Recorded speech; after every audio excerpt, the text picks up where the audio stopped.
Now we have metabolism, another hexose, which is galactose. Again, this is not the major monosaccharide coming from diet. The major monosaccharide is glucose, not present in polysaccharides, starch glycogen.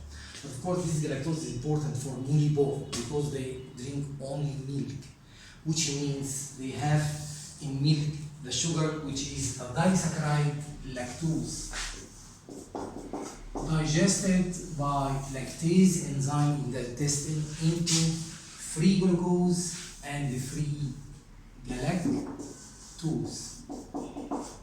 Remember that galactose is a hexosugar like glucose containing aldehyde group at carbon number 1 in the open chain like glucose. The only difference between glucose and galactose is the OH of carbon number 4. For glucose it is to the right, for galactose it is to the left, which means they have one difference.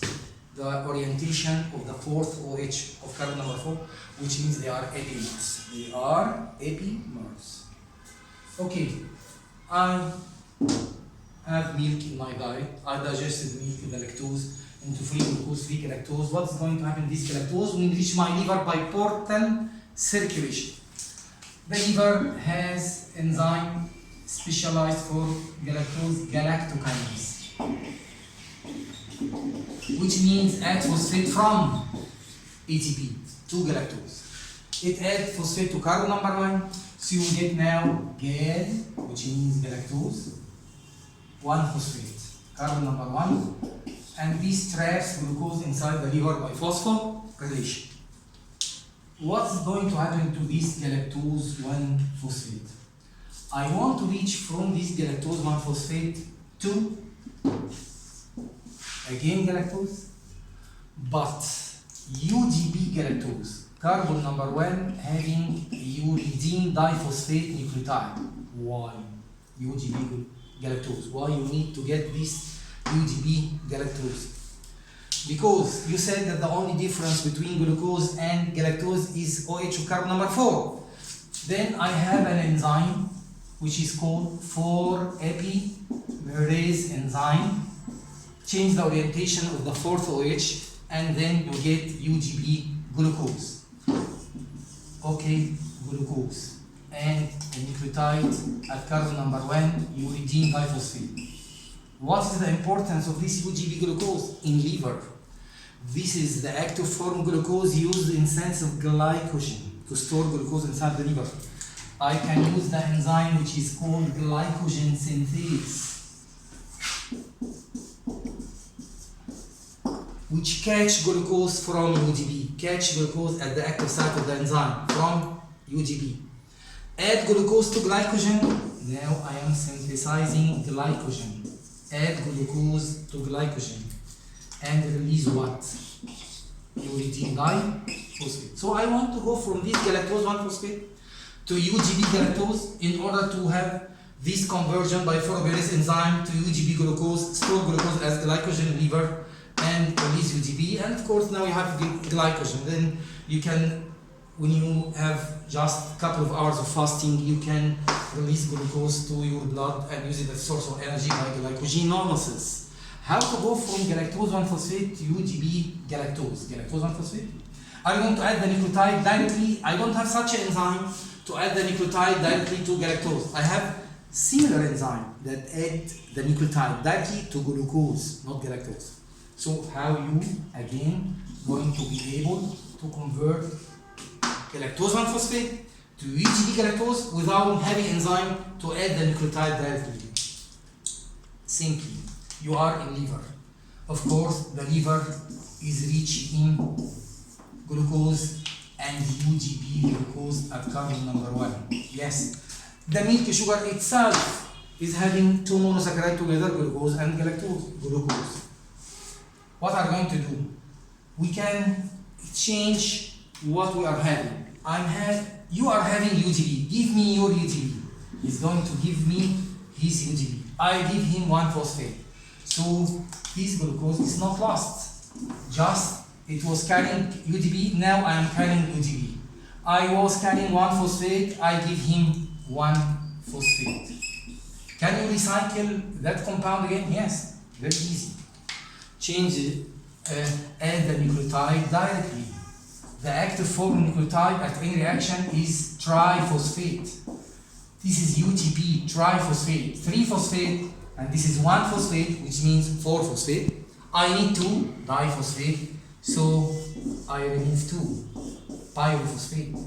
So you can add the nucleotide directly to glucose, but not to galactose. Now again, you are in liver, so you are having UGB glucose, make it exchange.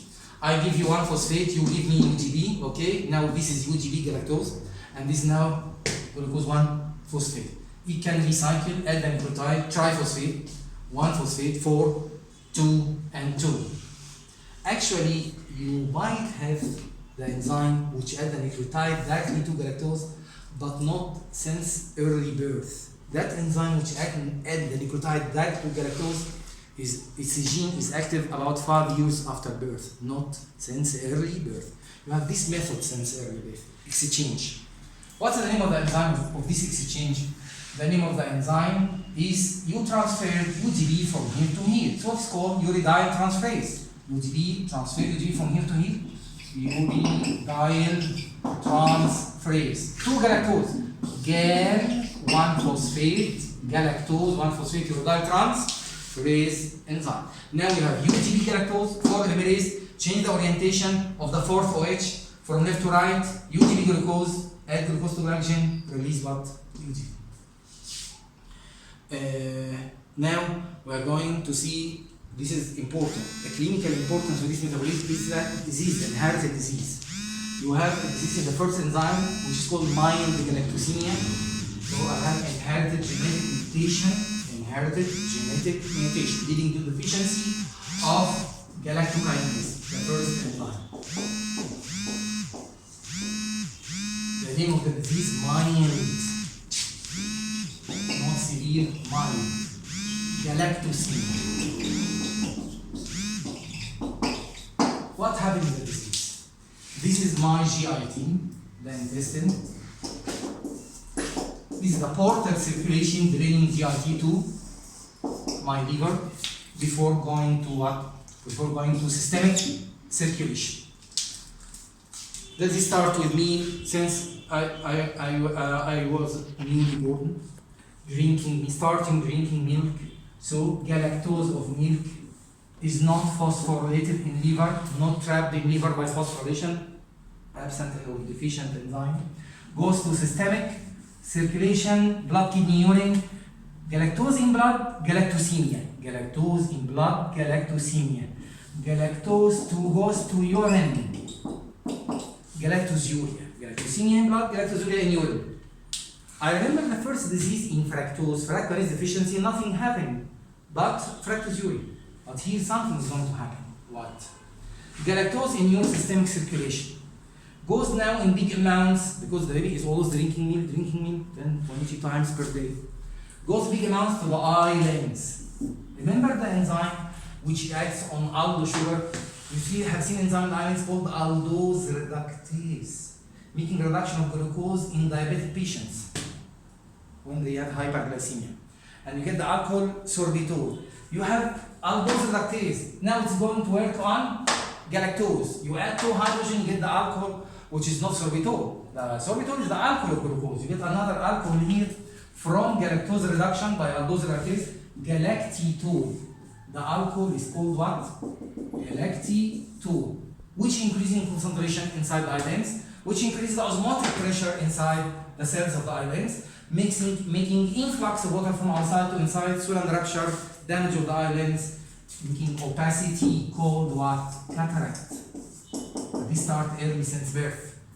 And if you leave this cataract for a long time, no light or little light passing to the optic nerve for a long time, you get atrophy of the optic nerves. You have to diagnose this early and treat the cataract, remove these islands.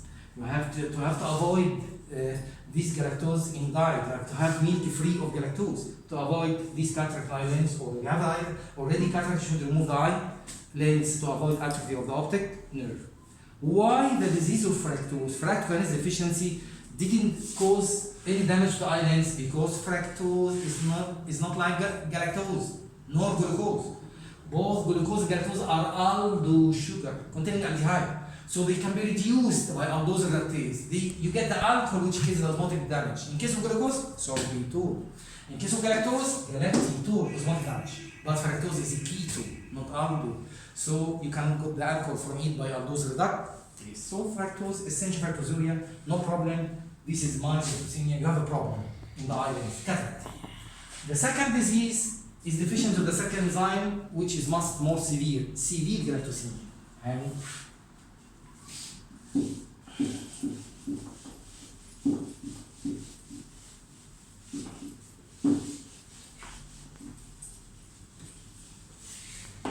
this is deficiency of that enzyme, inherited genetic mutation leading to deficiency of galactose 1-phosphate uridine transferase enzyme.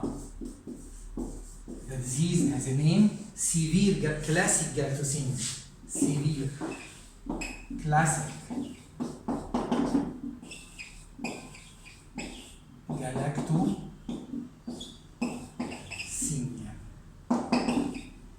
What happened in the disease? Now the baby is always drinking milk, nothing else. So you have deficiency of that enzyme. So you get accumulation of whom? In liver, galactose 1-phosphate of course, with drinking milk. Gal 1-phosphate. What's the problem? You are trapping a lot of phosphate with this galactose. Trapping phosphate, you mean I'm going to get decreased free inorganic phosphate in my liver? Yes. Because when you continue the pathway, normally you release the phosphate in the form of UGB. You get back the phosphate in the form of UGB, but now you don't get back the phosphate. Remember, decreased free phosphoric acid in liver means consequent decrease of ATP production by electron transported chain. It's called the oxidative phosphorylation. When you release the energy from flow of electrons along the chain, you get the energy to phosphorylate ATP to ATP, add phosphate to ATP, you get ATP, no phosphate to be added, no ATP produced, and you release the energy in the form of heat. And that's why this is dangerous to your liver now. First, you are going to inhibit the enzyme, the famous enzyme in liver, which utilizes free phosphoric to break the alpha and 4 bonds of glycogen, which is called glycogen phosphorylase. Remember, this is the enzyme, the regulatory enzyme of glycogenolysis, which releases free glucose from liver during fasting. The enzyme adds phosphate to break the alpha and 4 glycosidic bond. No phosphate, no activity of the enzyme. Inhibition of glycogenolysis. Decrease ATP in liver because of depletion of free phosphoric in liver. Trapped with galactose now. You get inhibition also of gluconeogenesis. This is inhibited and this is inhibited. Gluconeogenesis. It needs ATP. Making glucose from non-carbohydrate sources needs ATP. Inhibited. So after drinking milk, the baby, after a couple of hours, 3-4 hours, maybe less, they get severe fasting, hypoglycemia. This is a growing baby. You can get after repeating this couple of times, you start to get irreversible brain damage. Irreversible. Of course, the mother can notice some convulsions from hypoglycemia, something like that.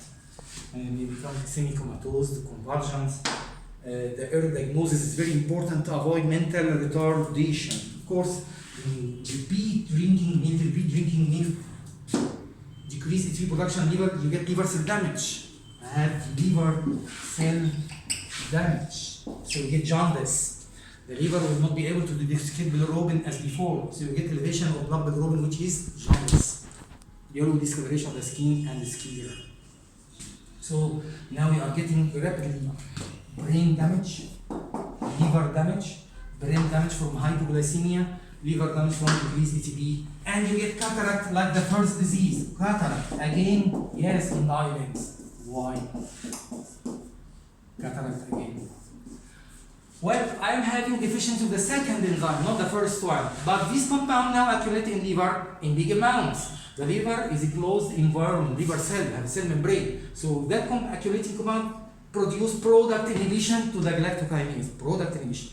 So now we are drinking milk, so galactose now found this enzyme is inhibited, so start to pass by liver without being phosphorylated. So galactose passes to systemic galactosemia, and goes to urine, galactosuria. And galactose goes to the islands by systemic circulation, and you get the alcohol galactitol, osmotic damage, cataract. So if you have a cataract like the first disease, you are having cataract. But the first disease only cataract. The second disease cataract plus severe fasting hypoglycemia. Irreversible brain damage start to occur, liver cell damage start to occur, which means severe classic galactosemia, not mild like the first one. Early diagnosis is very important in such a disease because the newly born, you give him milk free of galactose to avoid trapping of phosphate with galactose in liver. So to avoid all this story, milk free of galactose, yes, it is formula milk containing glucose instead of galactose. Glucose instead of galactose. So you avoid mental retardation, you avoid liver, you avoid everything. But how to make early diagnosis? Well, it can start by family history. Another previous baby had a disease, well, which is too bad. You have to start diagnosis from the first newborn, not from the second one. Well, if you have a history of that the husband and wife are relatives, they have some anomalies in the family. They used to have this wedding of relatives together. So there is a concentration of the genetic cards in the family. So you may start intrauterine diagnosis before birth. You take a sample of the amniotic fluid and you study, make DNA analysis of the fetus cells to find genetic mutation like urodilase deficiency, like phenylketonuria. So diagnose any genetic disease early inside the uterus, taking sample from the amniotic fluid. Or immediately after labor, you are going to find galactosuria. You are going to find galactosuria, but this will not be very early because the mother comes to you after she saw convulsions happening to her baby. She saw your discoloration of the skin of the sclera, so come to you not very early and you see galactosuria, diagnose the disease. It's better if you have family history, if you have, they are relatives, the husband and the wife, so make intrauterine diagnosis much better. Treatment, formula milk without galactose containing glucose. Okay, so these are the two diseases of galactose metabolism, but suppose you have an adult female, she was forbidden from taking galactose in her diet, maybe while she had, when she was a baby, she had urodilase deficiency, she survived the disease because she had early diagnosis, and now she is adult and she's going to get married and she's going to get pregnant. She's going to lactate, to make lactation, to feed her baby milk. She's going to ask the doctor, I am forbidden from taking galactose in diet. Can I synthesize galactose in my mammary gland without eating galactose, without drinking galactose in my diet? Okay, again, the question. I am forbidden from taking galactose in my diet. Can I still make lactation to my baby? Can I still make galactose in my breast without eating or drinking galactose, just from glucose? Yes. You can convert glucose to galactose. You can get glucose, then get UGB glucose. The UGB glucose by 4-epimerase, because it is a reversible enzyme, you convert, it is reversible. You convert in the mammary gland UGB glucose to UGB galactose. So she can eat glucose in starch, in glycogen. Then she makes UGB glucose in her mammary gland. Convert UGB glucose to UGB galactose by 4-epimerase enzyme. So anyone who is forbidden from eating galactose, in the past she had this deficiency, or she has problem in digesting lactose intolerance, inability to digest lactose, she's forbidden from taking that sugar. She can still make milk in her breast for her baby by converting again in the mammary gland UGB glucose coming from that glucose to UGB galactose by 4-epimerase enzyme. Okay, this concludes galactose.